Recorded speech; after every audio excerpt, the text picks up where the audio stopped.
Welcome back for Road to Revolution Part 2. Today we're going to focus on the years 1767 to 1774, and we're going to continue to explore the guiding question of what caused conflict between Britain and the American colonies. In 1767, the Townshend Acts were passed, named after Charles Townshend, a British economic official. The British wanted to hurt colonists' self-government and wanted to enforce existing taxes, so they passed this law. The Townshend Act set up a system to make sure people were paying import duties, called writs of assistance. A writ of assistance is kind of like a search warrant, but it didn't have as many requirements for the police. It allowed British officials to search property with little cause. So basically, a British soldier could say, I don't like that guy that lives in the corner house. He looks like he's a smuggler, or he looks like he doesn't pay his taxes. And that soldier would have the right to go search the guy's house. This law also suspended colonial assembly in areas where colonists refused to quarter soldiers or refused to give them housing. That way it was kind of like a punishment in addition to this improper search warrant. The colonists boycotted a massive amount of British goods in response to the Townshend Acts. That really was effective. It hit the British right where it hurt, in their wallets. The British repealed all of the acts except for the tax on tea. So they still wanted to be like, we're in charge, you still have to listen to us, but they wanted to minimize those boycotts and that protest that the colonists were launching against them.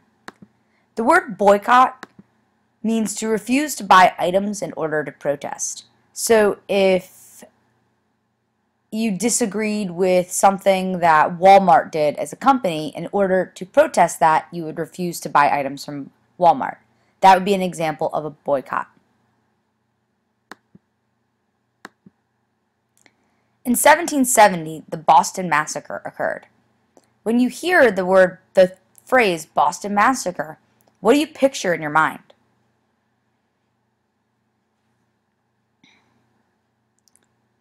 It probably isn't the exact same way this event happened. A small group of British soldiers were outnumbered and surrounded by an angry crowd of colonists. The colonists were throwing snowballs and garbage at the soldiers because of all the tension going on in the colonies by 1770 as a result of the past 7 years of laws and protest. The scared and threatened soldiers fired into the crowd, killing 5 colonists. 9 soldiers were arrested and tried, and 2 of them convicted by colonial government.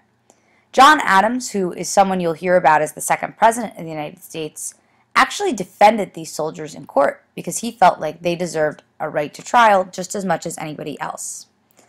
As a result of this, the Committees of Correspondence was formed. This was a group that intended to write pamphlets and brochures to keep colonists all over the 13 colonies informed on the protest efforts against Britain. While the facts about this event are something we're going to explore more in class, the event helped unite colonists against the British because it was a real example of violence, or one of the real earliest examples of violence between the two groups. This is one image that we're going to explore further in class of the Boston Massacre. What do you notice about this image?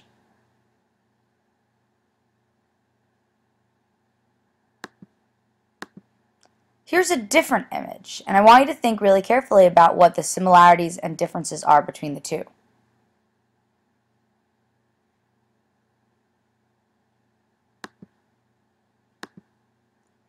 In 1773, the Tea Act was passed. The Tea Act is interesting because it didn't actually raise taxes on tea, which is, a lot of people don't know that. So when you remember that, you'll be smarter than most Americans who don't remember that. The British wanted to help the British East India Tea Company, who had been hurt by tea boycotts. So what they did was they lowered the price of tea, but they forced colonists to buy from this one company, the British East India Tea Company, which gave them a monopoly. That's like saying you can only shop at Barnes & Noble, you can never buy books from anywhere else. You couldn't buy books from Amazon, you couldn't buy books from any other company. How would you feel about that? The colonists were furious, and they felt like this limited their freedom, even more so than requiring them to pay a tax. So as a result, colonists protested through the Boston Tea Party. In the Boston Tea Party, colonists dressed up as Native Americans and threw 90,000 pounds of tea into Boston Harbor. Why do you think they would dress up as Native Americans?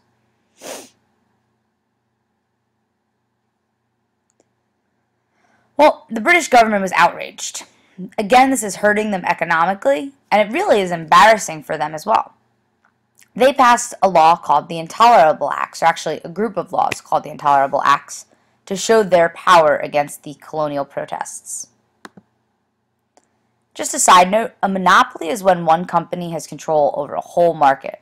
So like if McDonald's was the only place you could buy fast food and Burger King and Taco Bell and all those places did not exist, that would be considered a monopoly. The United States government tries to protect consumers against monopolies because if there's only one company and it's a monopoly, they have the right to really raise their prices because no other companies compete with them. But back to the 1770s, here's a few images of the Boston Tea Party. In 1774, the Intolerable Acts were passed. Think about that word, intolerable. Do you think the Americans or the British named this group of laws? The British wanted to punish the people of Boston as a result of the Boston Tea Party. So the Intolerable Acts were a group of laws that did four things. Number one, closed Boston Harbor, making it impossible for the colonists living there to make money through trade. Number two, gave more power to a colonial governor who was, an employee of the king, essentially. Number three, abolished or got rid of colonial assembly. And number four, strengthened the Quartering Act. This outraged people living in Boston, and it really helped to unite the colonies as well. Colonists from all over sent supplies to Boston and set up the First Continental Congress. This was a meeting of leaders from all 13 colonies to discuss and debate how to fix these problems with England. So they're really starting to deal with these problems as a united group. However, colonial demands were not met, and these issues would continue. This flag, "Don't Tread on Me," which you've seen in the classroom, I have one hanging up, was a symbol of the colonists' desire to fight back against the British and to stand up for their rights. And you'll see in our next lessons how this happened.